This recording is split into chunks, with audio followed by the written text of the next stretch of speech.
El misticismo judío, una tradición milenaria rica en símbolos y enseñanzas, ha sido explorado desde diversas perspectivas a lo largo de los siglos. En este estudio, Joshua Abelson nos ofrece una visión panorámica de sus elementos fundamentales, sin pretender una exposición exhaustiva debido a la vastedad y complejidad del tema. El autor reconoce que, dada la limitada extensión del libro, la presentación de este campo es necesariamente fragmentaria y provisional, lo que otorga un carácter abierto al texto, invitando al lector a profundizar más allá de sus páginas. A lo largo del texto, se presentan extractos seleccionados del Zohar, la obra central de la mística judía, cuya traducción no ha sido realizada exclusivamente por Abelson, sino que se ha apoyado en las versiones de destacados estudiosos franceses y alemanes. Aunque el desarrollo histórico del pensamiento teológico judío no es cubierto de manera completa, este enfoque proporciona un excelente punto de partida para aquellos interesados en profundizar en el misticismo judío. Para ello, el autor sugiere una bibliografía que permitirá al lector continuar su viaje hacia una comprensión más profunda de la tradición esotérica judía. Introducción. El concepto de misticismo judío puede parecer, a primera vista, contradictorio, ya que muchas corrientes de pensamiento sostienen que el judaísmo y el misticismo se encuentran en polos opuestos. Esta visión errónea surge de la suposición de que el judaísmo se basa únicamente en una concepción trascendental de Dios, distante y alejada de la experiencia directa e inmediata de lo divino. Según esta perspectiva, la tradición judía no ofrece espacio para un encuentro místico con lo divino, y se ve la religión como una práctica exclusivamente de cumplimiento de leyes, carente de espiritualidad y contacto directo con Dios. Sin embargo, esta interpretación de la religión judía omite un elemento crucial de su historia. El misticismo ha sido una parte integral de la experiencia espiritual judía, aunque no siempre se reconozca de forma explícita. La mística judía, en lugar de estar en conflicto con la ley, ha coexistido con ella, mostrando una dimensión más profunda de la relación con lo divino. Esta tradición ha sido testigo de la evolución de una espiritualidad que, lejos de ser estática o fría, ha experimentado transformaciones a lo largo de los siglos, incluso en periodos de persecución y aislamiento. Los místicos judíos, a lo largo de la historia, han logrado integrar una visión mística y universalista en sus escritos, a pesar de las tensiones nacionales y religiosas que caracterizan al judaísmo. Si bien la religiosidad judía está marcada por su fuerte identidad nacional y la defensa de la santidad exclusiva de su relación con Dios, los místicos han demostrado que esta visión no excluye la posibilidad de encontrar a Dios también en el prójimo, sin importar su origen o fe. En este sentido, la mística judía propone una concepción inclusiva que reconoce la universalidad de la presencia divina. Aunque el misticismo judío ha sido criticado y mal interpretado por algunos teólogos, tanto dentro como fuera de la tradición judía, su verdadero valor radica en la profundidad espiritual que ofrece. La mística judía se distingue por su capacidad de tocar aspectos del alma que van más allá de lo racional y lo lógico. Mientras que la filosofía y la teología se centran en explicaciones intelectuales, la mística judía busca la experiencia directa e inmediata de Dios, un contacto espiritual que trasciende las limitaciones del intelecto humano. Así, la relación entre el misticismo y el judaísmo no es un fenómeno reciente ni ajeno a la tradición, sino una corriente que tiene sus raíces en las escrituras más antiguas y que se ha desarrollado a lo largo de la historia. En este recorrido, el misticismo judío ha jugado un papel crucial al aportar una dimensión emocional y espiritual que complementa y equilibra el enfoque racional de la religión, ayudando a los judíos a encontrar un camino hacia la cercanía con Dios. Un camino que va más allá de la observancia estricta de la ley y que abre la puerta a una relación más personal y directa con lo divino. De esta manera, aunque las críticas a veces se centren en los aspectos más esotéricos y fantásticos de la mística judía, como las permutaciones de letras hebreas o las concepciones sobre la transmigración del alma, es importante no perder de vista la riqueza espiritual que ha acompañado a esta tradición. La mística judía, lejos de ser una distracción o una falsificación, ha sido un instrumento de corrección y equilibrio dentro de la religión, ofreciendo una profunda vivencia espiritual y un enfoque más accesible hacia lo divino. A través de los siglos, los místicos judíos han logrado mantener viva una llama de espiritualidad que no solo preserva el conocimiento místico, sino que también invita a una relación más directa con lo sagrado. Este aspecto místico, lejos de ser incompatible con el judaísmo, es parte fundamental de su historia, siendo una de las formas más puras de expresión de la conexión del ser humano con Dios. Algunos elementos tempranos, esenismo. El Antiguo Testamento es la fuente primordial del judaísmo, y si se sostiene que contiene elementos místicos, entonces el punto de partida para cualquier estudio histórico o semi-histórico del misticismo judío debe ser este. Sin embargo, en este análisis no se abordará directamente el Antiguo Testamento. La razón de esta omisión radica en que el misticismo en estas escrituras es de una naturaleza elemental, ingenua y no consciente. Lo que encontramos en el Antiguo Testamento son los cimientos y la estructura básica, pero no el edificio completo del misticismo. Aunque el concepto de la paternidad de Dios, como se aborda en estos textos, forma una base importante para el misticismo, este misticismo no es el tipo elaborado y consciente que se presentará más adelante. Los inicios del misticismo judío se sitúan generalmente en la figura de los esenios, según los estudiosos modernos. Esta teoría retrocede el origen del misticismo judío a una época muy temprana, y aunque existen teorías que relacionan a los esenios con los fariseos como ramas de los piadosos del período pre-macabeo, este vínculo no es un hecho histórico probado. A pesar de la incertidumbre sobre el verdadero significado del término esenio y sus relaciones exactas con otros grupos judíos, varios textos literarios de los primeros siglos cristianos mencionan a estas sectas. Escritores como Filón, Josefo y algunos pasajes de los Talmuds palestino y babilónico hacen referencia a grupos o sectas que se distinguían por su modo de vida ascético y por poseer enseñanzas esotéricas desconocidas para el resto de la población judía.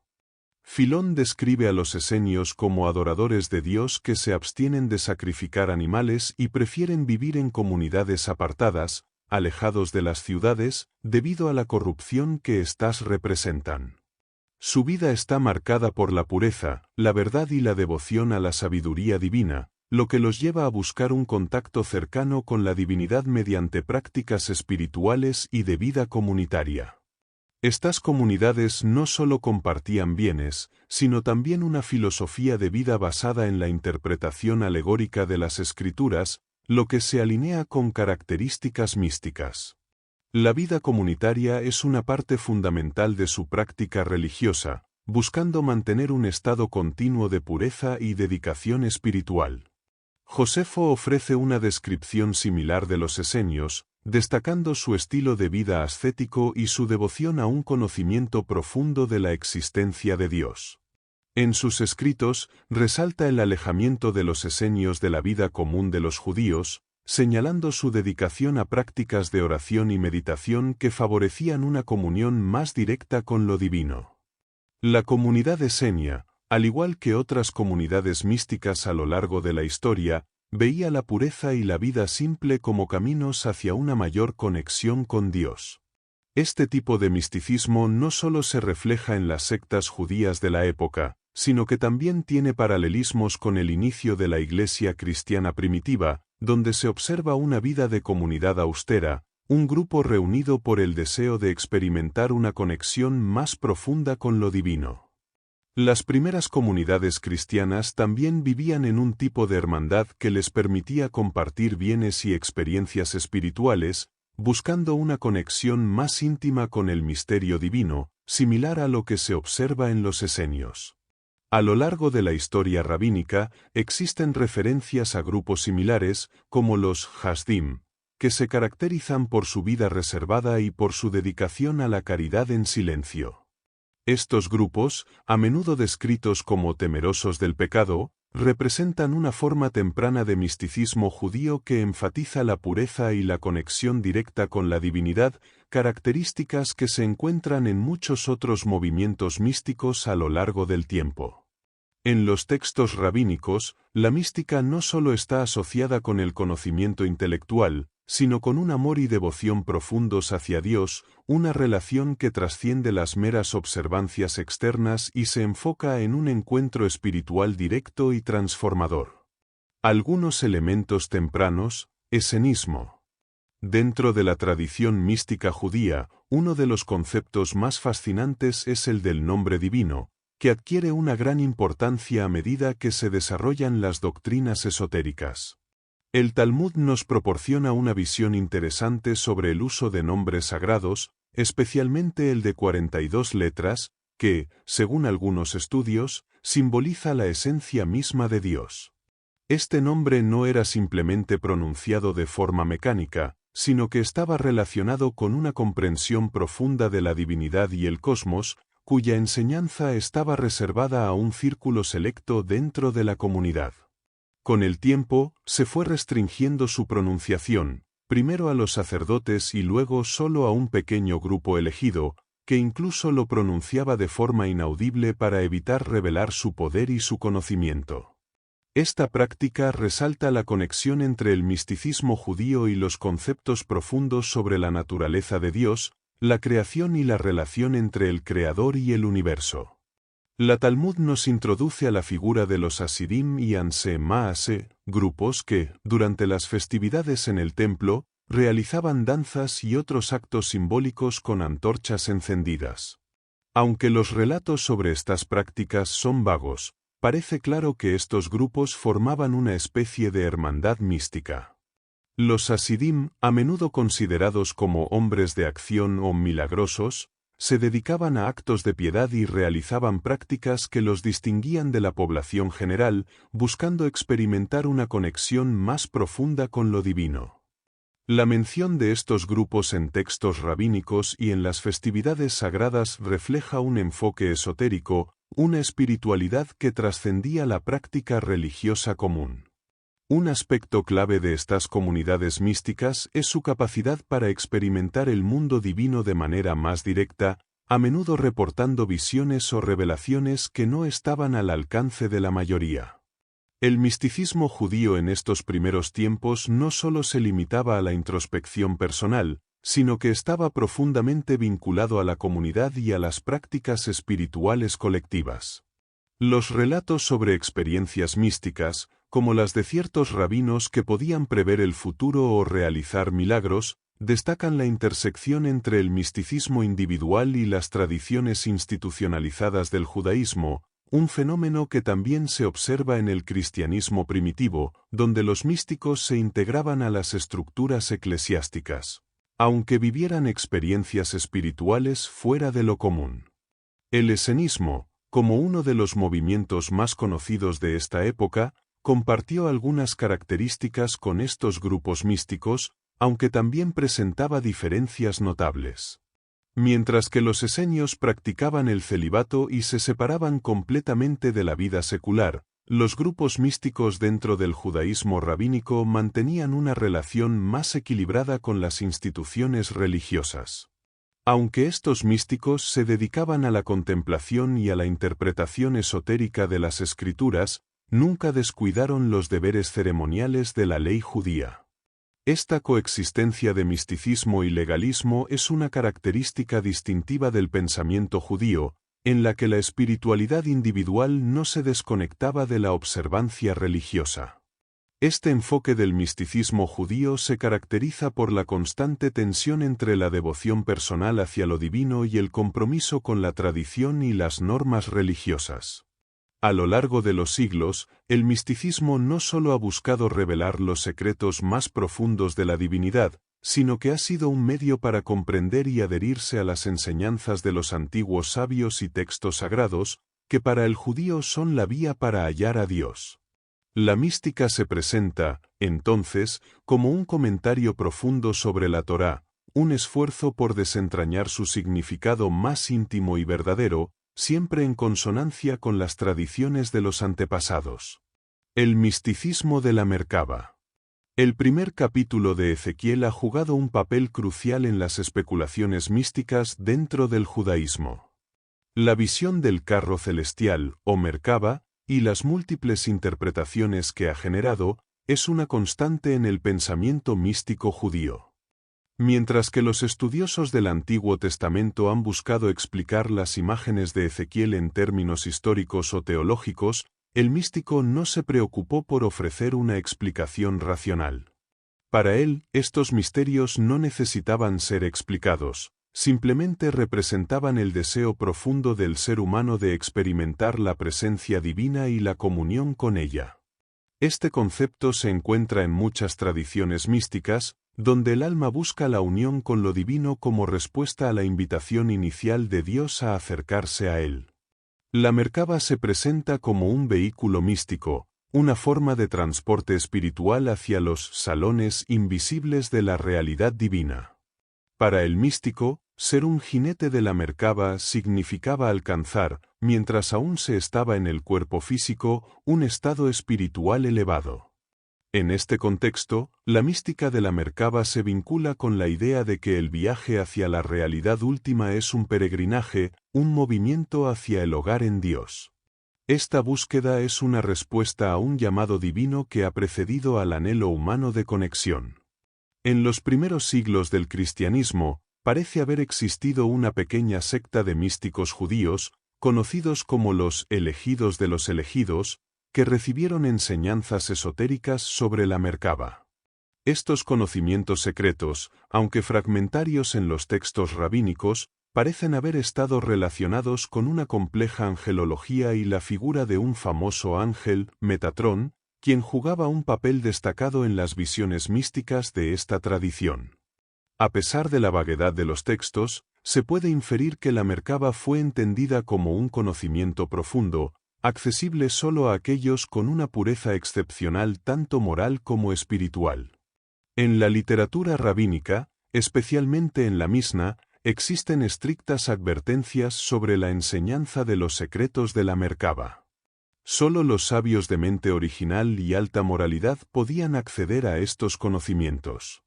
La enseñanza de la Merkabah no era una cuestión simple, involucraba una preparación rigurosa del carácter y un ajuste psicológico profundo. En este contexto, se resalta la importancia de la disciplina moral y espiritual, un aspecto presente en todas las religiones místicas. Los rabinos sabían que el camino hacia el conocimiento místico requería un proceso gradual de desarrollo interior, una maduración espiritual que permitiera una verdadera comprensión. El simbolismo del fuego es particularmente relevante en las experiencias místicas relacionadas con la Merkabah. El fuego, que aparece con frecuencia en las visiones místicas de los místicos cristianos medievales, se utiliza también en el judaísmo místico para describir la unión entre el alma y Dios. Este fuego simboliza tanto la iluminación que llega cuando se alcanza la meta de la búsqueda espiritual como la fuerza penetrante y transformadora de la divinidad. Un ejemplo revelador de esta simbología se encuentra en la historia de Ben Azzai, quien, al estar rodeado por fuego mientras estudiaba la Torá, ilustra la presencia de lo divino en los momentos más intensos de la meditación y el éxtasis místico. Este fuego, que consume pero también ilumina, es una metáfora poderosa de la relación entre el místico y lo divino, una relación que transforma al alma y la une con Dios en una experiencia directa e inefable. En las historias de los grandes rabinos de la época, como R. Johanan y R. Eliezer, se describe cómo la enseñanza de la Merkabah llevaba a una experiencia directa de la presencia divina. La narrativa sobre cómo un fuego celestial rodeó a los árboles y estos comenzaron a cantar muestra el poder transformador de este conocimiento místico. La referencia a este fuego y a las reacciones de la naturaleza ante la revelación es una indicación de cómo, para los místicos, la conexión con lo divino afecta no solo al individuo, sino al cosmos entero, mostrando la interconexión entre el mundo material y el espiritual. El misticismo de la Merkabah, centrado en la visión del carro celestial de Ezequiel, tiene una profunda resonancia en la tradición mística judía. Para los místicos, este concepto no necesitaba una explicación racional, pues representaba la profunda conexión entre lo divino y lo humano, una invitación directa de Dios a unirse a Él. En este contexto, la Merkabah no es solo una visión, sino un vehículo espiritual que permite al místico ascender a un plano superior de existencia, donde puede experimentar la presencia de la divinidad de manera directa. Los místicos judíos consideraban que el carro celestial simbolizaba un camino hacia la iluminación, una vía mística por la cual el alma podía alcanzar la unión con Dios mientras aún se encontraba en el cuerpo físico. La práctica mística asociada con la Merkabah implicaba una estricta disciplina tanto física como espiritual. Según los relatos rabínicos, uno de los elementos esenciales para los místicos era la humildad, pues el místico debía estar libre de orgullo y tener un espíritu contrito. Esta idea de pureza y disciplina se refleja en las advertencias sobre la conducta adecuada al tratar con los misterios divinos, que requieren no solo conocimiento, sino una profunda preparación del ser. Los místicos que aspiraban a la visión de la Merkabah debían ser seres extremadamente puros, con una vida que reflejara el más alto nivel de santidad y devoción. El rabino Johanan, en sus enseñanzas, señalaba la importancia de estar en sintonía con lo divino a través de la presencia de la Sejina, que se entendía como la manifestación de la divinidad acompañando a los fieles. Esta presencia no solo estaba asociada con los místicos que alcanzaban una conexión directa con el cielo, sino que también involucraba la interacción con los ángeles ministrantes, seres espirituales encargados de asistir a los místicos en su ascenso hacia lo divino. A través de estas visiones, los místicos sentían que su alma se encontraba en comunión con el más allá, en contacto con las fuerzas espirituales que rodeaban el carro celestial. La tradición rabínica también destaca el concepto de ascender al cielo, una idea que se conecta con la búsqueda de los píos para liberarse de las ataduras terrenales y alcanzar un estado de existencia puramente espiritual. En algunos relatos, se describe cómo ciertos sabios alcanzaron un estado de éxtasis y tuvieron visiones del mundo celestial, un fenómeno recurrente en las narrativas místicas. Estos relatos se refieren no solo a visiones de la divinidad, sino a una comprensión profunda de los secretos cósmicos y espirituales que los místicos perseguían incansablemente. En este sentido, la Merkabah no solo representaba un medio para alcanzar la visión divina, sino también un acceso directo al conocimiento oculto y a la verdad trascendental. A lo largo de la historia, la enseñanza de la Merkabah fue reservada para aquellos que habían alcanzado una gran madurez espiritual, lo que subraya la importancia de la disciplina y la preparación para aquellos que buscaban entrar en contacto con lo divino. Los místicos de la Merkabah no solo se dedicaban a una vida de oración y meditación, sino que también empleaban prácticas de autohipnosis y ayuno para purificar su mente y alcanzar estados de conciencia elevados. Aunque algunos de los místicos más poderosos lograron experimentar estas visiones directamente, la mayoría de los seguidores dependían de una preparación rigurosa y de un constante esfuerzo por alinearse con los principios divinos que regían el acceso a la Merkabah. Esta tradición se mantuvo viva a través de los siglos y sigue teniendo influencia en las enseñanzas místicas judías, desde la cábala medieval hasta los movimientos místicos modernos. Filón, Metatrón y la sabiduría. Es necesario abordar los elementos místicos presentes en la rama helenística del judaísmo, que, aunque no tan influyentes en su desarrollo posterior, jugaron un papel significativo en los primeros siglos de la era cristiana. Aunque la influencia del judaísmo helenístico sobre el cristianismo fue mucho mayor que sobre el judaísmo, se dio un intercambio de ideas entre los estudiosos judíos de Palestina, Babilonia y Alejandría, la gran ciudad del mundo helenístico. Este cruce de tradiciones e interpretaciones dio lugar a una fusión de conceptos y enseñanzas que enriquecieron las dos ramas del judaísmo. Un ejemplo destacado de esta fusión de ideas es Filón de Alejandría, cuya filosofía se construye sobre una mezcla de elementos platónicos, estoicos y rabínicos. Si bien no siempre armonizó estas influencias, Filón trató de vincular sus enseñanzas filosóficas con las interpretaciones rabínicas de las escrituras hebreas, lo que hizo que algunas de sus ideas místicas fueran muy cercanas a las de los rabinos. Filón, al igual que los rabinos, se enfrentó a la pregunta de cómo un Dios trascendente y perfecto podía entrar en contacto con el mundo imperfecto. Para abordar esta cuestión, los rabinos desarrollaron una angelología compleja que presentaba a los ángeles como emanaciones divinas, intermediarios entre Dios y el mundo. Los rabinos, en su intento de resolver la aparente distancia entre Dios y el mundo, no veían a los ángeles simplemente como seres separados, sino como extensiones de la divinidad, encargados de llevar a cabo las tareas divinas en el mundo. Esta perspectiva es similar a la de Filón, quien, influenciado por la filosofía griega, veía la divinidad como separada de la materia, pero encontraba en los logos o agentes divinos una forma de aproximar lo divino al mundo material. Filón no derivó estas ideas directamente de las fuentes rabínicas, pero sí trató de armonizarlas con la interpretación judía de las Escrituras, creando un paralelismo con la angelología rabínica, donde los ángeles son vistos como representantes activos de la voluntad divina. En la tradición rabínica, la interpretación del plural en "y dijo Dios, hagamos al hombre", Génesis 1:26, busca ilustrar la idea de que, en el momento de la creación, Dios consultó con los ángeles, involucrándolos en el proceso de creación del ser humano. Este enfoque refuerza la idea de que el mundo es el escenario de las actividades divinas, mediadas por ángeles. En este sentido, los ángeles no son seres separados de Dios, sino emanaciones que permiten a lo divino interactuar con el mundo sin perder su pureza.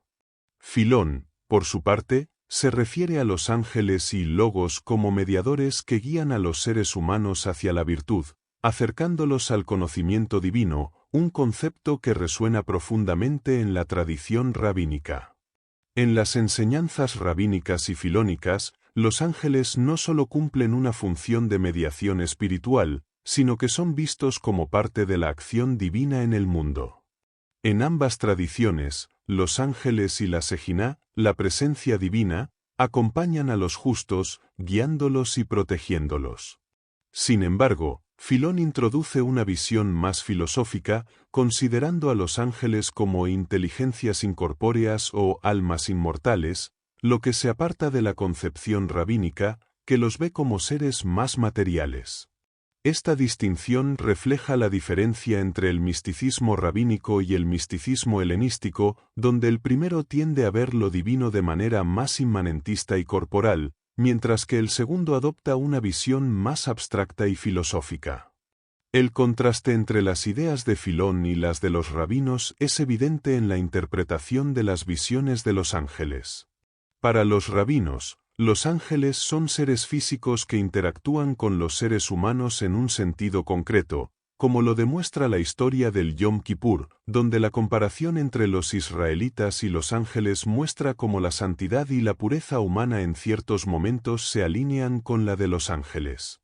Filón, en cambio, habla de los ángeles como entidades más etéreas y filosóficas, lo que refleja su inclinación hacia una interpretación más platónica y menos materialista de las fuerzas divinas en el mundo.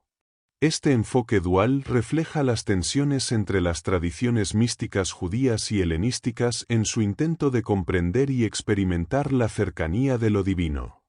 En el contexto del misticismo helenístico, la influencia de las ideas griegas en los pensadores judíos es evidente, y una de las figuras que más destacó en la fusión de estos pensamientos fue Filón de Alejandría.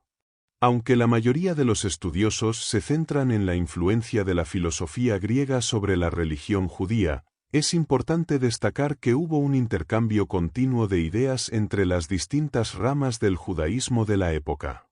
En este sentido, tanto los rabinos de Palestina como los estudiosos de Alejandría compartieron y adaptaron doctrinas que finalmente dieron lugar a una interacción de tradiciones que marcaría tanto al judaísmo como al cristianismo.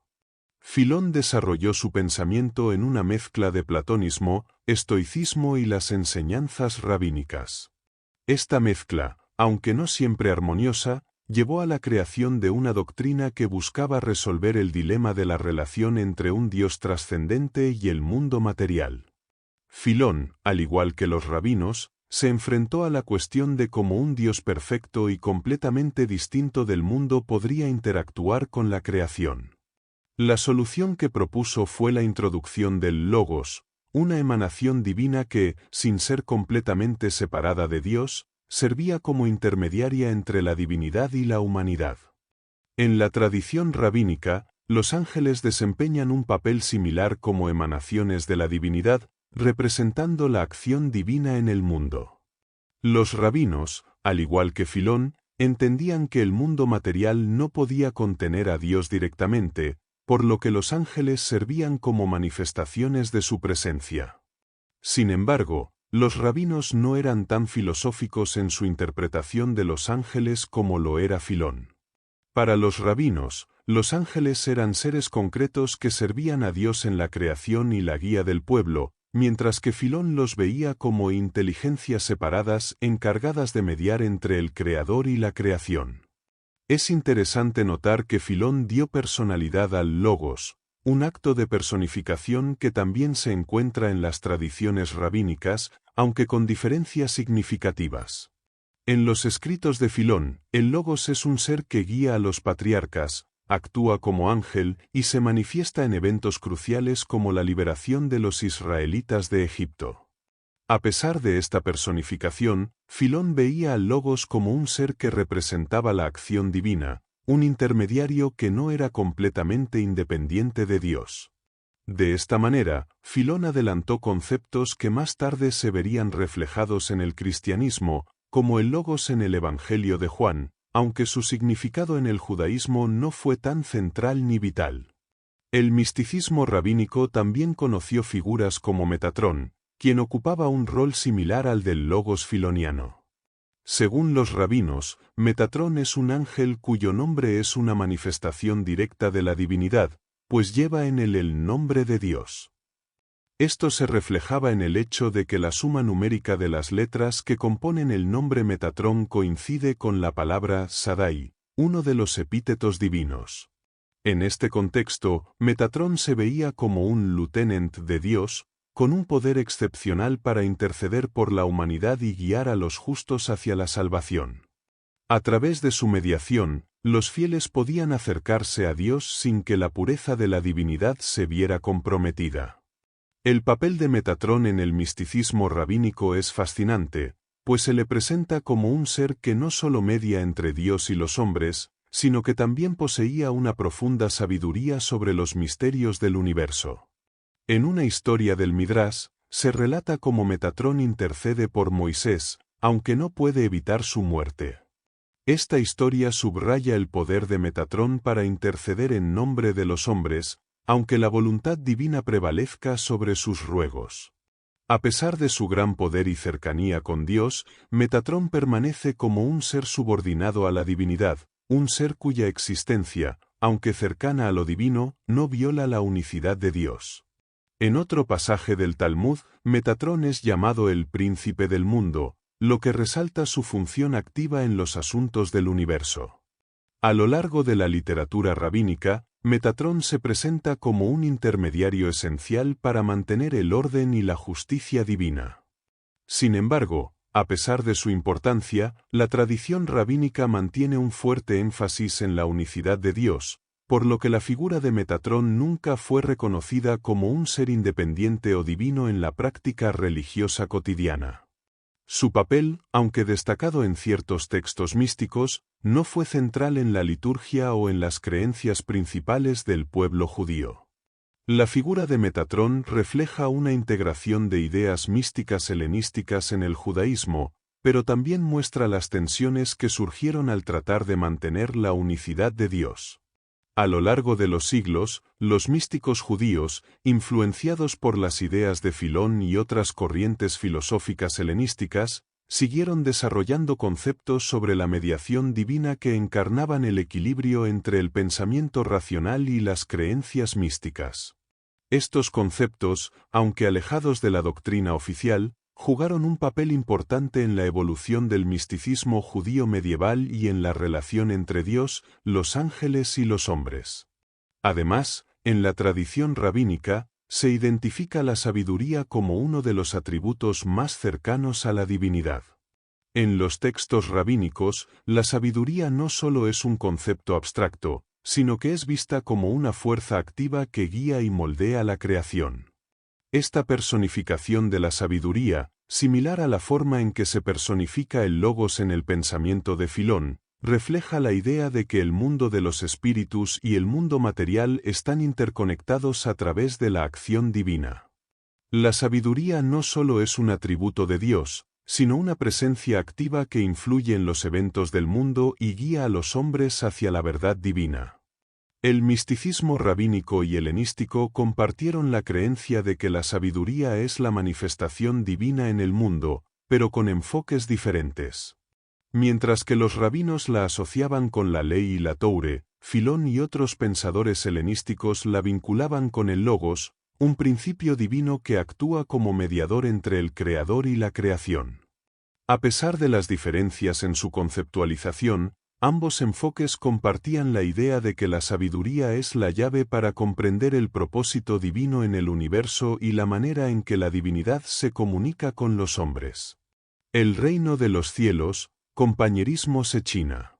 En el Antiguo Testamento, que siempre ha sido la Biblia del pueblo judío, se encuentran dos conceptos fundamentales que constituyen los pilares de su enseñanza teológica.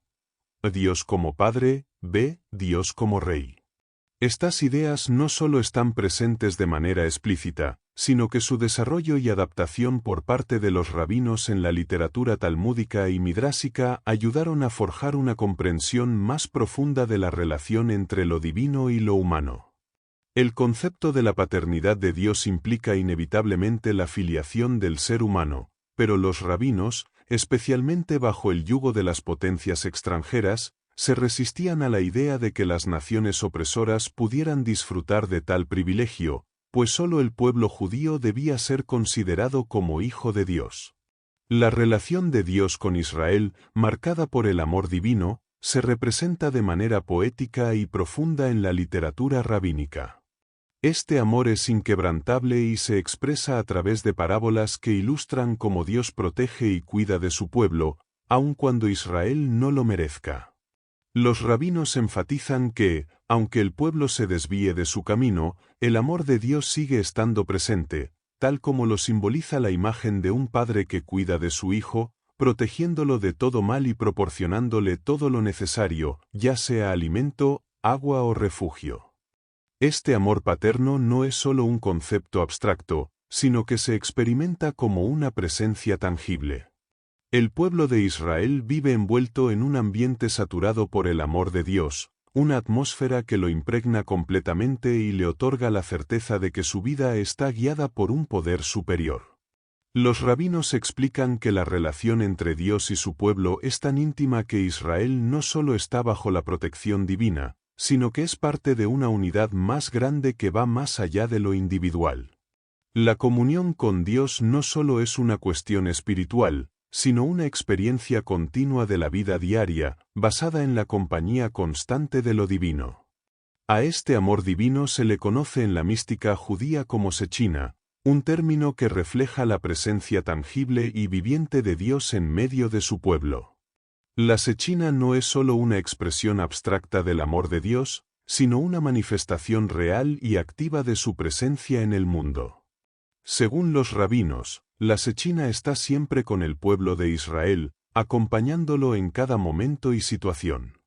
Esta presencia se percibe como un entorno divino que envuelve a la humanidad y que solo se desvanece cuando el ser humano se aleja del camino de la rectitud y el arrepentimiento.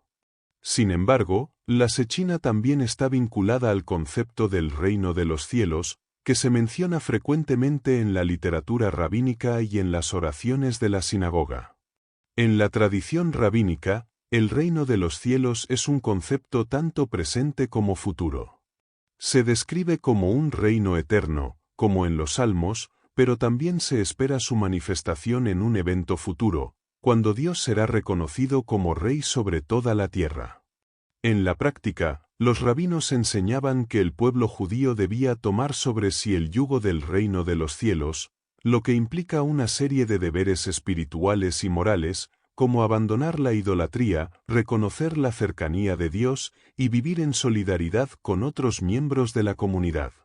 La noción de tomar sobre sí el yugo del reino de los cielos también incluye la idea de una comunidad unida bajo la soberanía divina. Para los rabinos, la solidaridad del pueblo judío es esencial para que el reino de los cielos se haga presente en la tierra. La vida comunitaria, guiada por el amor divino y el respeto por la ley divina, es vista como un reflejo del reino de los cielos en la tierra. El pueblo de Israel, al estar unido y vivir conforme a la voluntad de Dios, manifiesta el reino divino en el mundo. Este concepto también está relacionado con la mística de la Shechina, que no solo representa la presencia de Dios en la vida del pueblo, sino que también está vinculada con el cumplimiento de la ley y la práctica religiosa. Los rabinos enseñaban que el reino de los cielos no es solo una esperanza futura, sino una realidad que puede ser alcanzada por el pueblo de Israel a través de su obediencia y devoción a Dios. La conexión entre la Shechina y el reino de los cielos se establece en la experiencia mística de aquellos que son capaces de percibir la presencia divina de una manera tangible, a través de la oración, la meditación y la vida moral. La mística de la Shechina se caracteriza por una serie de experiencias físicas y espirituales que indican la cercanía de lo divino. En los relatos rabínicos, la visión de la Shechina no solo se limita a una experiencia espiritual interna, sino que se extiende a una sensación palpable de la presencia de Dios en el mundo. Los rabinos narran cómo la Shechina se manifiesta de diferentes maneras, en sonidos, luces e incluso olores, lo que refleja una experiencia sensorial de lo divino. Estas manifestaciones son interpretadas como señales de la cercanía de Dios y como una invitación a entrar en comunión con Él. En la mística judía, la Shechina no solo está relacionada con la comunidad de Israel, sino que también simboliza la relación entre Dios y la humanidad en su totalidad. La experiencia de la Shechina es vista como una invitación a experimentar el reino de los cielos en la tierra, a vivir en armonía con lo divino y a reconocer la soberanía de Dios sobre todas las cosas. La Shechina es el vínculo que une lo humano con lo divino, y su presencia se convierte en un medio para alcanzar la perfección espiritual y moral. En el Talmud, en el Tratado Mejilla 29, se relata una historia en la que los rabinos Samuel y Leví se encuentran en una sinagoga en Neardea, Babilonia, cuando de repente escuchan un sonido que indica la llegada de la Shechina. Ante esto, se levantan y salen, pero un rabino ciego llamado Seset no abandona el lugar. Cuando la Shechina se manifiesta, los ángeles ministeriales lo aterrorizan, hasta que la Shechina interviene para tranquilizarlo. Este relato ilustra cómo la presencia de lo divino afecta de diferentes maneras a quienes la experimentan. Los rabinos que abandonan la sinagoga sienten un temor profundo ante la fuerza abrumadora de la presencia divina, mientras que Seset, al quedarse, vive la experiencia como un momento de éxtasis y revelación, simbolizando a aquellos místicos que, al alcanzar su meta, experimentan la raptura del encuentro con lo divino. Uno de los aspectos más destacados de la mística de la Shechina es la creencia en el poder de los individuos justos para atraer y manifestar la presencia divina. Los rabinos enseñaban que aquellos que son piadosos pueden irradiar la Shechina a los demás, creando una atmósfera espiritual a su alrededor. Esta enseñanza refleja la idea de que la santidad de una persona puede elevar a la comunidad, otorgando acceso a lo divino a todos aquellos que interactúan con ella. Un pasaje de Canticles Rabba, B, destaca cómo la Shechina sube a los cielos tras los pecados de la humanidad, pero los justos como Abraham, Isaac, Jacob y otros, traen nuevamente la Shechina a la tierra. Esta interacción entre la santidad personal y la manifestación divina resalta la idea de que la conexión con lo divino no es solo una experiencia individual, sino también una colectiva, que depende de la moral y la virtud de la comunidad. La presencia de la Shechina, según los rabinos, no solo se manifiesta a través de los grandes justos, sino también en momentos cotidianos de la vida de la comunidad. Cualquier acto de piedad realizado por un discípulo sabio, como compartir una comida o traer un regalo, es considerado como si uno mismo estuviera en contacto directo con la Shechina. La santidad de una persona se convierte en un puente hacia lo divino, y su influencia puede elevar a quienes lo rodean. Esta idea subraya la importancia de la compañía y la interacción con los sabios y piadosos, ya que se considera que, al estar cerca de ellos, se experimenta la misma proximidad a la divinidad. A través de estos actos, la Shechina no solo reside en el individuo justo, sino que fluye hacia los demás, transformando su entorno. A través de la mística de la Shechina, los rabinos enfatizan la importancia de la solidaridad dentro de la comunidad. En los textos rabínicos, el pueblo de Israel no es visto como una colección de individuos aislados, sino como una unidad colectiva que tiene una relación especial con lo divino. Esta relación se refleja en el concepto de las alas de la Shechina, que se aplica a aquellos no israelitas que, al unirse al pueblo judío, entran bajo la protección y bendición divina. Así, el judaísmo rabínico enseña que la Shechina no está reservada solo para los israelitas, sino que cualquier persona que se aleje de la idolatría y se una al pueblo de Dios puede experimentar su presencia. Aunque los textos rabínicos a menudo resaltan la relación exclusiva de la Shechina con Israel, también hay indicios de una concepción más inclusiva. Los rabinos en ocasiones destacan que la Shechina es un reflejo del amor divino, que no se limita solo a los judíos, sino que es accesible para todos aquellos que buscan la verdad y la justicia. Esta visión más amplia de la Shechina resalta la capacidad de lo divino para manifestarse más allá de las fronteras étnicas o nacionales, en cualquier corazón que busque la rectitud. La Shechina es entendida, entonces, no solo como una característica del pueblo de Israel, sino como una fuerza cósmica que resalta en todo lo que es justo y verdadero. En última instancia, la mística de la Shechina nos lleva a un entendimiento más profundo de la relación entre lo divino y lo humano. No se trata solo de una presencia que desciende del cielo, sino de un poder que permea el mundo y que puede ser experimentado a través de la vida recta y la conexión con la comunidad. La Shechina es el vehículo por el cual lo divino se manifiesta en la tierra, y su presencia se convierte en una fuente de sanación, iluminación y transformación. La conexión con la Shechina es vista como la puerta de entrada a una experiencia de lo divino accesible a todos los que buscan vivir en armonía con la voluntad de Dios. El origen y la fecha de creación del libro de Yetzirah, la obra filosófica más antigua escrita en hebreo, siguen siendo un misterio. No existe una edición crítica del texto, aunque se han realizado varias traducciones a lenguas como el latín, alemán y francés, y se han escrito numerosos comentarios en árabe y hebreo. Estos trabajos muestran la gran importancia que tuvo este libro en el pensamiento místico judío desde el siglo X y su influencia en el desarrollo de la especulación mística judía. A pesar de los esfuerzos por ubicar su origen, la cuestión sigue siendo debatida, y aunque en tiempos medievales algunos consideraron que Abraham fue su autor, otros lo atribuyen a rabinos de la época talmúdica, como el rabino Akiva, experto en la mística de los números. La teoría más aceptada es que fue escrito alrededor del siglo VI después de Cristo, en el comienzo de la era gaónica, un periodo en el que otros textos místicos también fueron compuestos. La teoría de Reitzenstein, que sostiene que el libro se originó en el siglo II a.C., se basa en las similitudes con las doctrinas gnósticas de ese tiempo. Sin embargo, su argumento se limita a una sola dimensión del texto, la parte filológica, y no explica adecuadamente la profunda filosofía que aborda.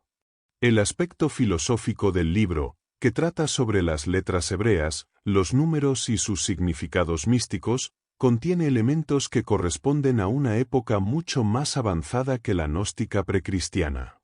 A pesar de las dificultades en determinar su fecha exacta, el libro de Yetzirah es indudablemente un texto que fusiona elementos de varias tradiciones esotéricas, adaptándolos a un marco judío.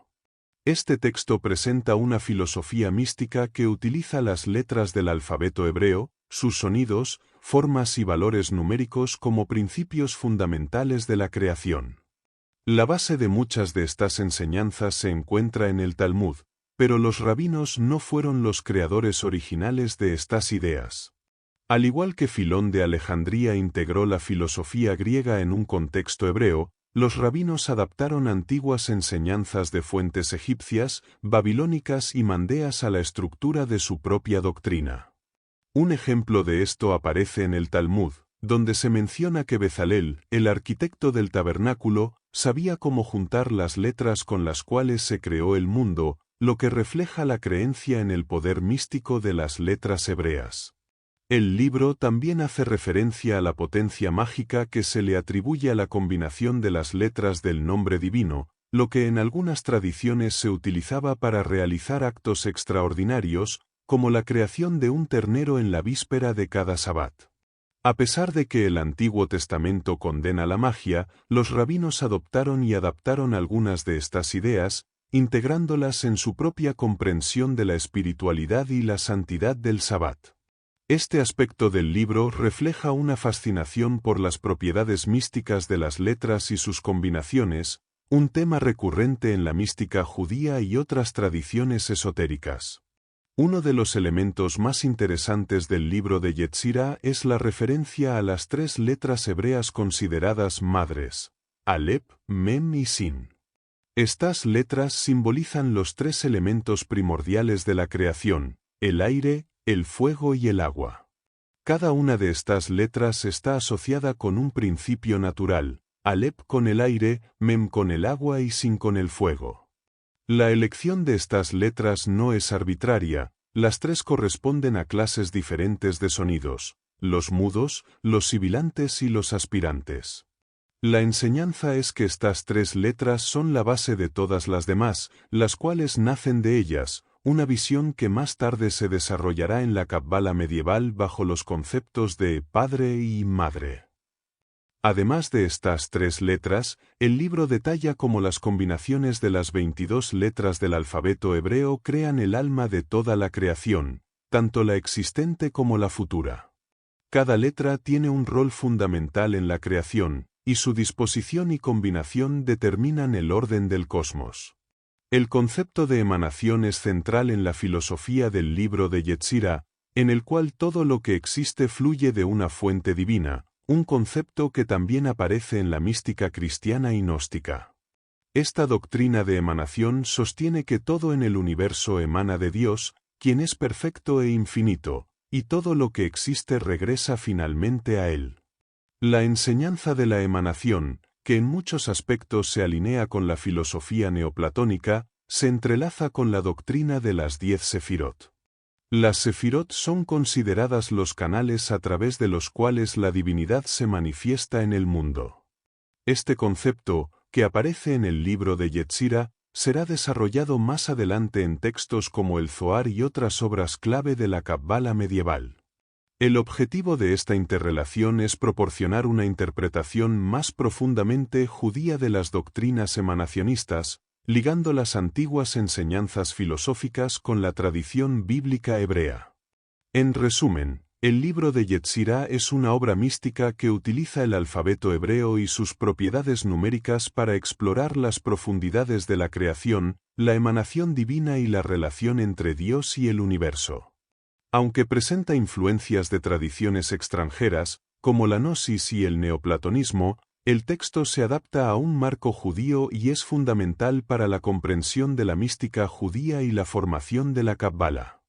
Es probable que el libro de Yetzirah haya sido originado por los rabinos del Talmud en los primeros 3 siglos de la era cristiana. En el Talmud, en un pasaje de Tebe Aghiga XII, se menciona que hay 10 agencias a través de las cuales Dios creó el mundo. Estas incluyen sabiduría, conocimiento, fuerza, poder, justicia, amor y misericordia.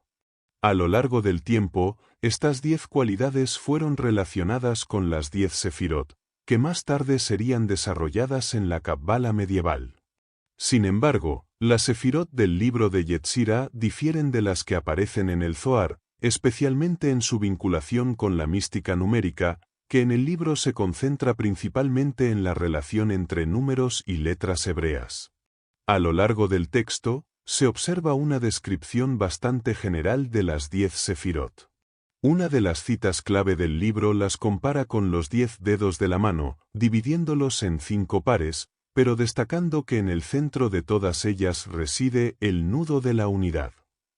Aunque las sefirot en este contexto aún no tienen el profundo trasfondo místico que adquieren en la Cábala posterior, el libro anticipa elementos esenciales de una estructura mística.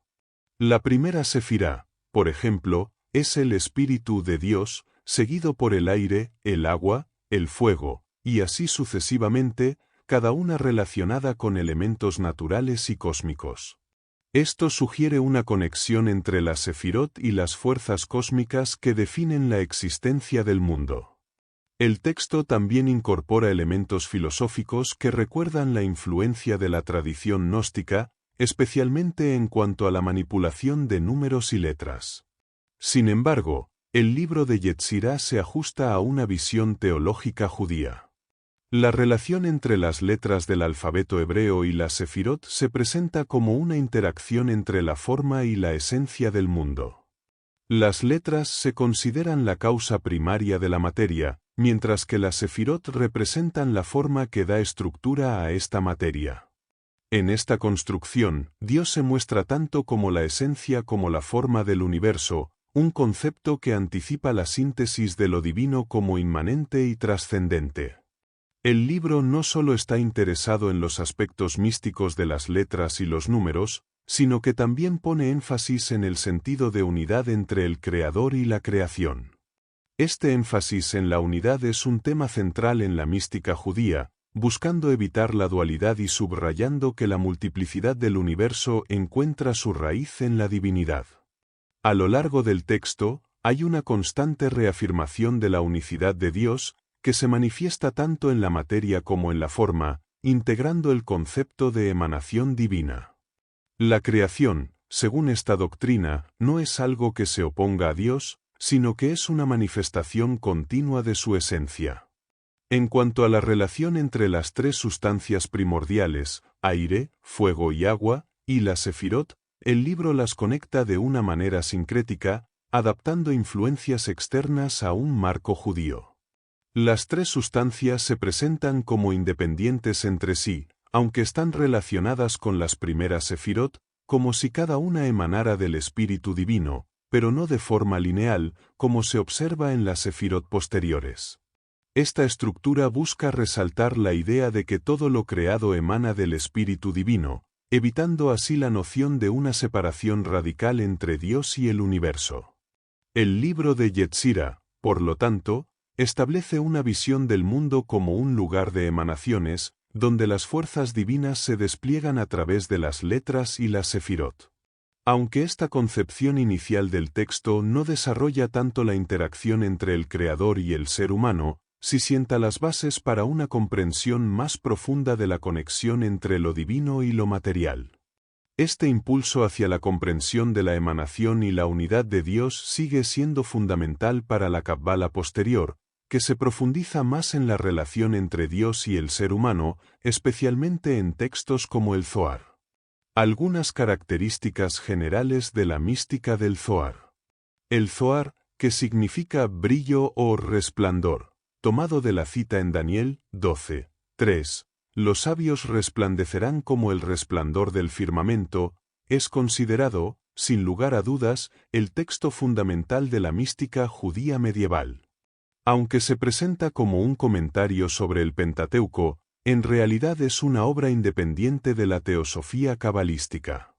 Su lenguaje es una mezcla de arameo y hebreo, y aunque trata temas relacionados con la Torá, sus enseñanzas y su enfoque se distancian enormemente de la naturaleza y el estilo del texto bíblico. Al igual que el Talmud, el Zohar se caracteriza por su falta de sistematicidad.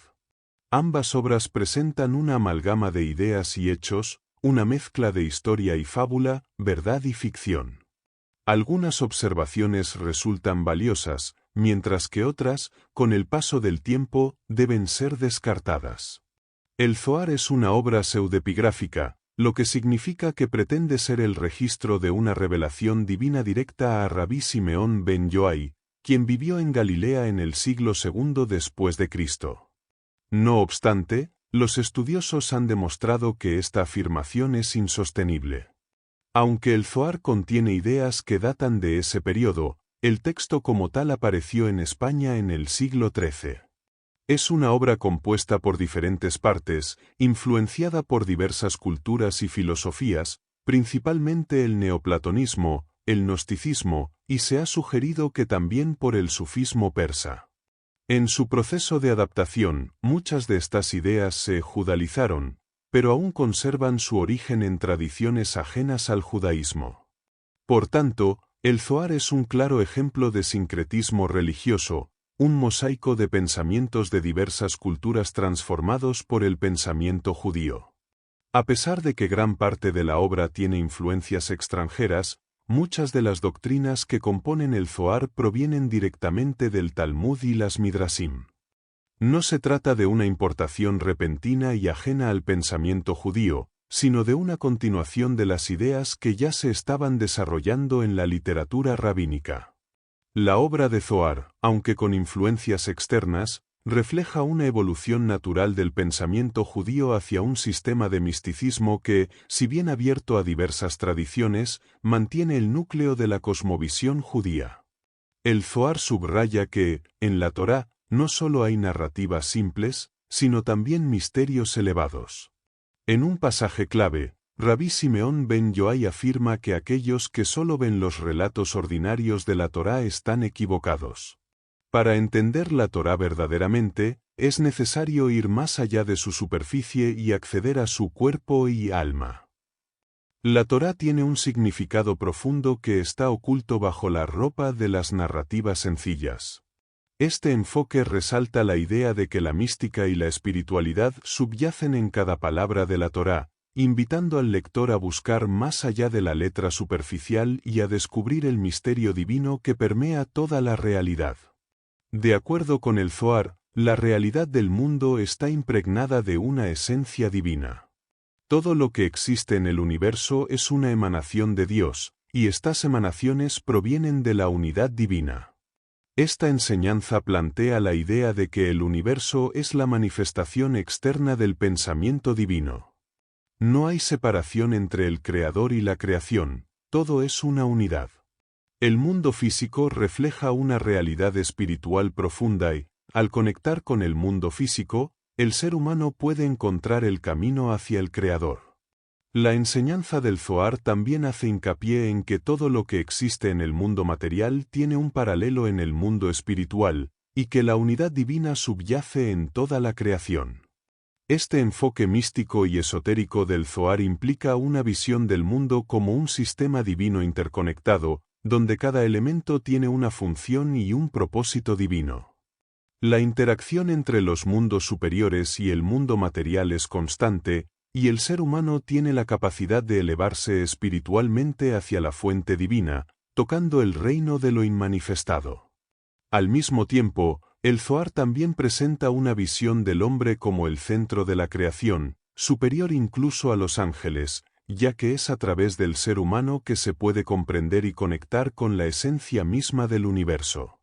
El Zohar presenta a los ángeles como seres con misiones específicas, reflejando la idea de que cada aspecto de la creación está impregnado con alguna manifestación de la voluntad divina.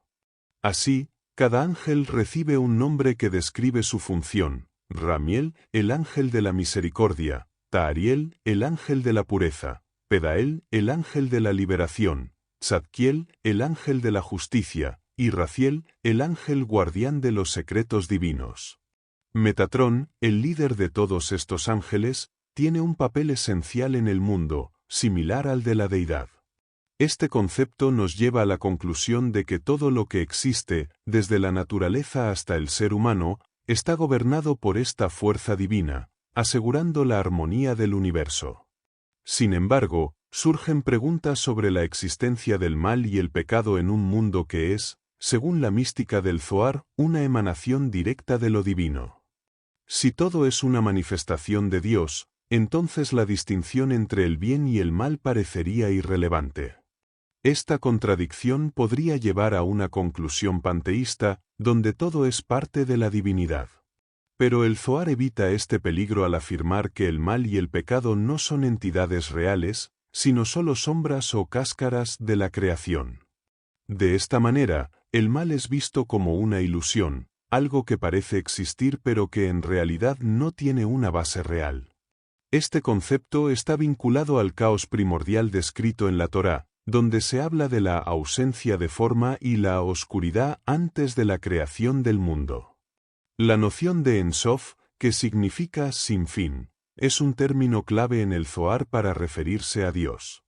Este concepto de un Dios sin límites, que no puede ser descrito ni definido, tiene raíces en la filosofía de Ingabirol, un místico neoplatónico. La idea de que Dios no tiene atributos y que solo se puede entender a través de la negación de estos, es fundamental para la mística del Zohar. Se describe a Dios antes de la creación como sin forma, y solo después de la creación de Adán, el hombre celestial, toma una forma o representación, permitiendo que el Creador se haga comprensible para los seres humanos a través de sus atributos, como la misericordia o la justicia. Este principio es clave para entender cómo el Zohar aborda la creación y la relación entre lo divino y lo humano. La creación del mundo no es un acto de un Dios separado del universo, sino una emanación del Ein Sof, el principio divino. El Zohar explica que todo lo que existe en el mundo material tiene su correspondiente en los mundos superiores, y que el hombre, como microcosmos, refleja tanto el mundo físico como el mundo espiritual. Este paralelo entre el hombre y el universo se hace evidente en la idea de que el hombre celestial es el principio primordial que, a través de las emanaciones divinas, da lugar a la creación del ser humano y del cosmos. El Zohar también introduce la idea de que el cuerpo humano es solo una cáscara que oculta el verdadero ser, que es el alma. Esta noción de que el cuerpo es una representación material de los aspectos divinos se extiende a la interpretación mística del cuerpo humano, donde cada parte simboliza diferentes aspectos del universo y de la sabiduría divina. El Zohar nos invita a mirar más allá de las apariencias físicas, entendiendo que, al igual que el universo refleja lo divino, el cuerpo humano también es un vehículo que permite acceder a la comprensión profunda de la realidad espiritual que nos rodea. Las 10 Sefirot. Toda criatura finita, en diversos sentidos y grados, es una manifestación de la deidad. La idea de creatio ex nihilo, o creación de la nada, resulta impensable dentro de la visión neoplatónica, que concibe a Dios como el ser perfecto, indivisible, al cual no se le pueden atribuir cualidades o características. En este pensamiento, todas las existencias emanan de Dios, quien se revela en todas ellas, porque está imbuido en ellas. No obstante, aunque Dios habita en ellas, Él es mayor que ellas, las trasciende y permanece separado de ellas. Este es el principio fundamental de la doctrina de las 10 Sefirot. Según una cita del Zohar, Dios es descrito como el más antiguo, un ser simultáneamente separado de todo y unido a todo. Es una unidad infinita de la cual emanan 10 luces, representando las 10 emanaciones sucesivas que surgen de él. Estas luces, también conocidas como las 10 Sefirot, son las cualidades o poderes divinos que estaban latentes desde toda la eternidad en la deidad. La revelación de Dios, en este contexto, se da a conocer por medio de estas luces, que son la manifestación de su nombre sagrado. Las Sefirot, entonces, no son meras emanaciones físicas, sino representaciones de la interacción divina con el mundo. El Zohar también nos enseña que el nombre divino, Yo soy el que soy, refleja una etapa primitiva e imperfecta en la revelación divina, mientras que Jave denota la automanifestación completa de Dios en el cosmos. El primer nombre, Yo soy el que soy, se asocia con la unidad de todas las cosas, pero aún refleja una etapa no desarrollada de la deidad. En cambio, Jave simboliza el culmen de esa manifestación, donde Dios se revela como presente en todos los aspectos del universo, como un reflejo de su pensamiento eterno. El Zohar profundiza en la idea de que la creación y el orden del universo son el resultado de una serie de emanaciones divinas. La primera emanación, representada por el crown o la corona, es la luz sin fin que emana del Ein Sof, el principio divino ilimitado. Este concepto se presenta como un punto de inicio, un pensamiento puro de Dios, que al mismo tiempo contiene el plan del universo en toda su infinitud de tiempo, espacio y formas. Este punto primordial es la base de toda la creación, pero aún permanece oculto, y solo a través de sus emanaciones se manifiestan los aspectos más comprensibles de Dios. En esta visión, el crown es entendido como una unidad indivisible que no posee atributos específicos y no puede ser descrita de manera completa. Aunque esta emanación es el primer paso en la materialización de la voluntad divina, aún representa una totalidad abstracta, el pensamiento primordial de Dios, el cual contiene todo lo que será creado, aunque no es aún el mundo tal como lo conocemos. Este concepto está directamente relacionado con la noción de tzimtzum o contracción, que explica cómo el infinito se limita a sí mismo para permitir la emanación del mundo finito. La enseñanza del Zohar enfatiza que el crown, o cabeza blanca, como se le denomina, es un símbolo de la totalidad del cosmos, que refleja la mezcla de todas las formas y elementos en el universo. Esta cabeza blanca también es representada como un punto primordial, una unidad que contiene el potencial de todo lo que existe.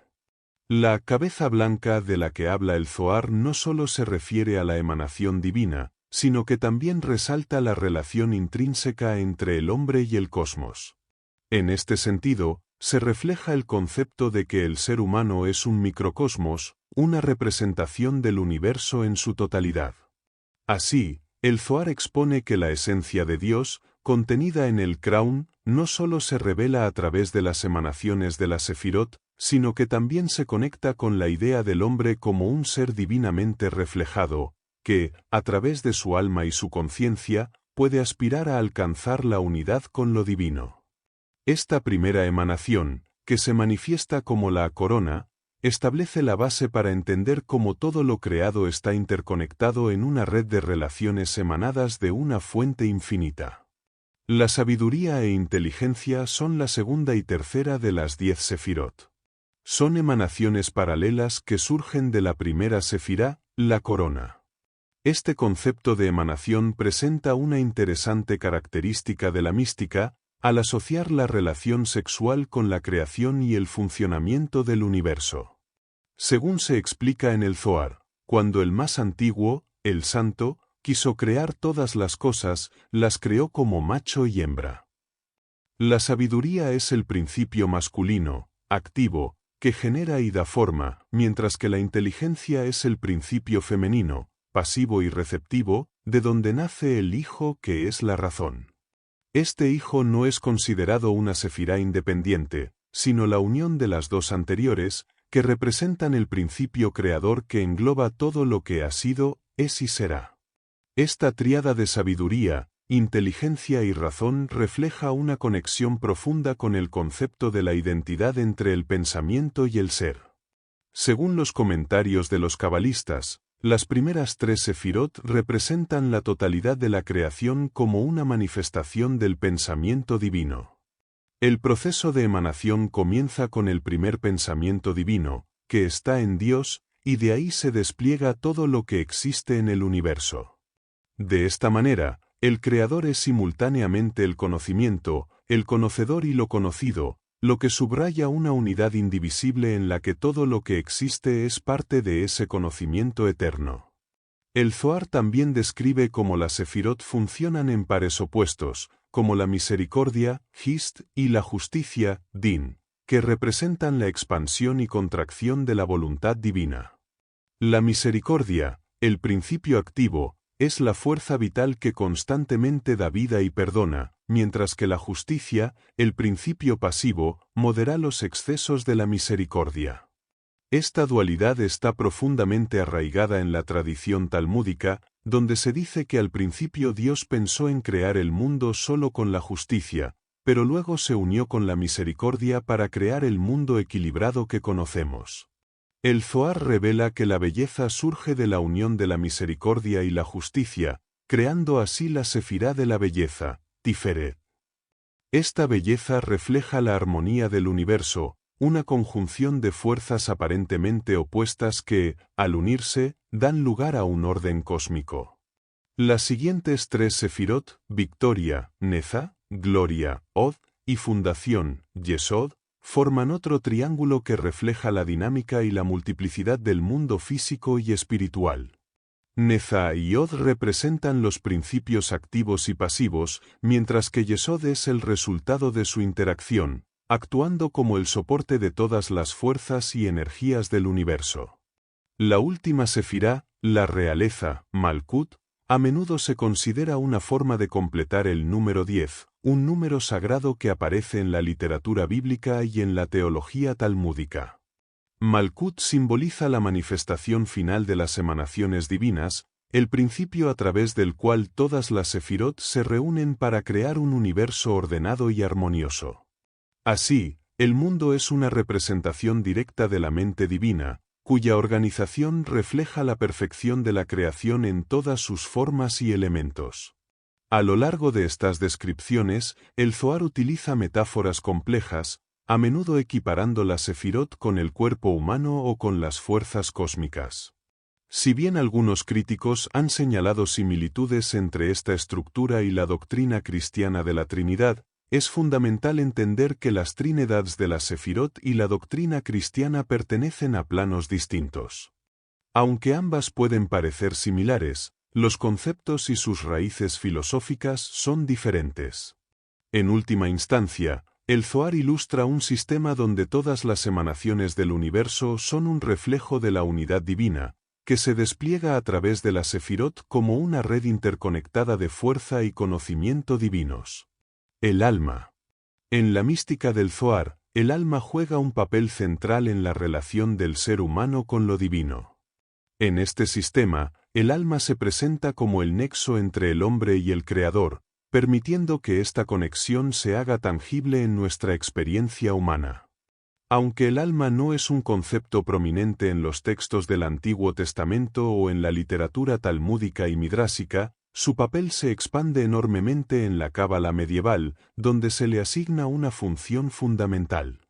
Los críticos de la tradición judía han señalado esta ausencia, pero en el Zohar se aborda de forma amplia, subrayando su importancia dentro del pensamiento místico. El Zohar es un texto que combina influencias del Talmud y el neoplatonismo, especialmente en su concepción del alma. En los textos talmúdicos, se establece una comparación entre la relación entre el alma y el cuerpo, y la relación entre Dios y el mundo. Se dice que, así como el alma llena y sustenta el cuerpo, Dios llena y sustenta al mundo. Esta comparación resalta el papel primario del alma en la vida humana, que es esencialmente espiritual, como la presencia de Dios en todo lo que existe. La visión neoplatónica influye en la noción de que el alma es una emanación del sobrepensamiento universal, un alma universal que se fragmenta para habitar cuerpos individuales, pero que, en su esencia, sigue siendo una. Una de las enseñanzas más profundas del Zohar sobre el alma es que ésta, antes de entrar en un cuerpo, se encuentra ante Dios en su forma original. Se describe como, en el momento de la creación del universo, Dios mira todas las almas, y al ver que algunas de ellas caerían en la corrupción, las envía a cuerpos específicos. Esta idea se asemeja a la noción de la fragmentación del alma universal en la filosofía de Plotino, pero en el Zohar todos los fragmentos de esa alma deben descender a la tierra, no existiendo la posibilidad de que alguna alma superior permanezca al margen del cuerpo. El alma tiene que cumplir su destino terrenal antes de retornar a su fuente original, Dios. A lo largo de esta enseñanza, se establece que cada alma tiene una misión en la vida, y que su purificación solo se alcanza tras una serie de experiencias terrenales. Esto nos lleva a la doctrina de la transmigración de las almas, una idea presente en la Cábala, que también se encuentra en algunas tradiciones filosóficas. En el Zohar se explica que el alma, al bajar al mundo físico, lo hace para cumplir con un proceso de aprendizaje y perfección que culmina en su retorno a Dios. Esto implica que el alma debe pasar por diversas encarnaciones, refinándose con cada ciclo hasta alcanzar la pureza necesaria para reunirse con la fuente divina. La Cábala no solo aborda el proceso de la transmigración en términos teológicos, sino también desde una perspectiva moral. La justicia divina se hace evidente a través de este ciclo de vidas, ya que el sufrimiento y las pruebas en cada existencia no son sino una retribución por las acciones del alma en vidas anteriores. Esta visión da respuesta a la inquietud de por qué el mal a veces prospera mientras que el bien parece sufrir en la vida terrenal. La transmigración, por tanto, es una manera de equilibrar el sufrimiento con la justicia divina, dando a cada alma la oportunidad de redimir sus fallos a lo largo de sus existencias.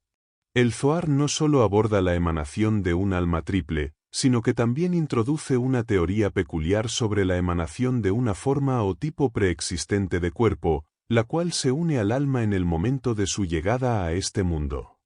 Este concepto es una de las piezas más extrañas de la psicología zohárica y parece tener el propósito de explicar las características físicas y psíquicas que cada uno de nosotros lleva desde el nacimiento. Según el Zohar, cuando se produce la unión terrenal, lo que en la tradición judía se podría entender como el matrimonio, Dios envía a la tierra una imagen semejante a un ser humano, una forma que lleva el sello divino. Esta imagen es el modelo con el que estamos formados y se mantiene con nosotros desde nuestro nacimiento hasta nuestro regreso al mundo espiritual. La influencia del neoplatonismo es clara en este pasaje, ya que refleja la idea de la alma universal que se fragmenta para encarnarse en diferentes cuerpos. En este contexto, el Zohar menciona que antes de que las almas desciendan a la tierra, se presentan ante Dios en una forma exaltada, la cual contiene las características que la alma llevará en su existencia terrenal. Este concepto vincula al alma no solo con su destino divino, sino también con la idea de un plano o modelo superior que guía la naturaleza de su existencia en la vida terrenal. Uno de los elementos más significativos del Zohar es la centralidad del amor, que se presenta como la cualidad más visible y tangible del alma. Según este enfoque místico, el alma busca entrar conscientemente en la presencia de Dios a través de un amor abrumador. Aunque el alma solo experimenta el amor divino plenamente después de liberarse del cuerpo físico, el Zohar reconoce que, bajo ciertas condiciones, es posible experimentar una forma de este amor mientras se está en el cuerpo. Una de estas condiciones es el servicio a Dios, y la oración, según el Zohar, se convierte en el acto principal que permite al alma alcanzar la unión con su origen. Este amor místico, de acuerdo con el Zohar, se experimenta intensamente cuando el alma regresa al tesoro de la vida, un lugar donde las almas se encuentran con la presencia divina a través de lo que se llama un espejo brillante. Los rabinos del Talmud ya usaban la misma imagen para describir la cercanía entre Dios y los justos, comparando cómo Moisés veía a Dios más claramente que los otros profetas, lo cual es paralelo al entendimiento que el Zohar tiene del alma en su viaje de retorno a la unidad con el Creador. Nota final. El curso de la mística judía posterior al Zohar consiste, principalmente, en desarrollos y elaboraciones realizadas por judíos en diversas regiones, que amplían las doctrinas expuestas en esa obra única.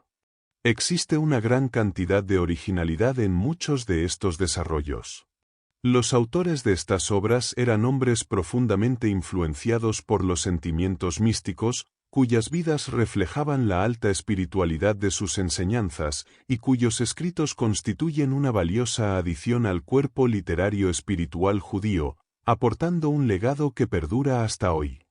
Sin embargo, debido a las limitaciones de espacio, no es posible profundizar en este tema en detalle. A principios del siglo XVIII, surgió entre los judíos de Polonia un gran movimiento religioso conocido como el hasidismo, del hebreo hasid igual a piadoso. Su objetivo era revivir el elemento espiritual en el judaísmo, el cual había sido en gran parte aplastado por el peso muerto del formalismo rabínico. El hasidismo se originó con el propósito de mostrar que el judaísmo no solo significaba ley, mandamiento, ritual y dogma, sino que también abarcaba las emociones de amor, aspiración y fe hacia un Padre que estaba eternamente cerca, y cuyo corazón rebosaba de compasión paterna hacia sus hijos. El hasidismo luchaba por otorgar al judaísmo la supremacía de la religión interna, vivencial y directa, por encima del dogmatismo de la tradicionalidad exterior. El judaísmo necesitaba esta corrección. Aunque a menudo se considera un fracaso y sus seguidores son depreciados como devotos del exceso y la extravagancia en el ejercicio religioso, el hasidismo fue, indudablemente, una fuerza significativa. Merece un lugar perdurable en la historia de la teología judía, ya que intentó hacer por el judaísmo lo que las tendencias místicas generales de nuestros tiempos están haciendo cada vez más: hacerle consciente de que tan dominante es la parte interna que nos impulsa a buscar y encontrar un camino hacia la presencia realizada de Dios. Gracias por acompañarnos en este recorrido por Jewish Mysticism de Joshua Abelson. Esperamos que estas reflexiones te hayan inspirado a profundizar en los misterios y enseñanzas de la mística judía, sus raíces en el Zohar y cómo ha influido en el pensamiento espiritual a lo largo de los siglos. Queremos agradecer al autor por compartir su conocimiento y experiencia en este campo, proporcionando una perspectiva única que amplía nuestra comprensión sobre la relación entre el ser humano y lo divino a través de los siglos en la tradición judía. No olvides suscribirte, dejar tu comentario y compartir este vídeo si te ha sido útil. Nos vemos en el próximo resumen.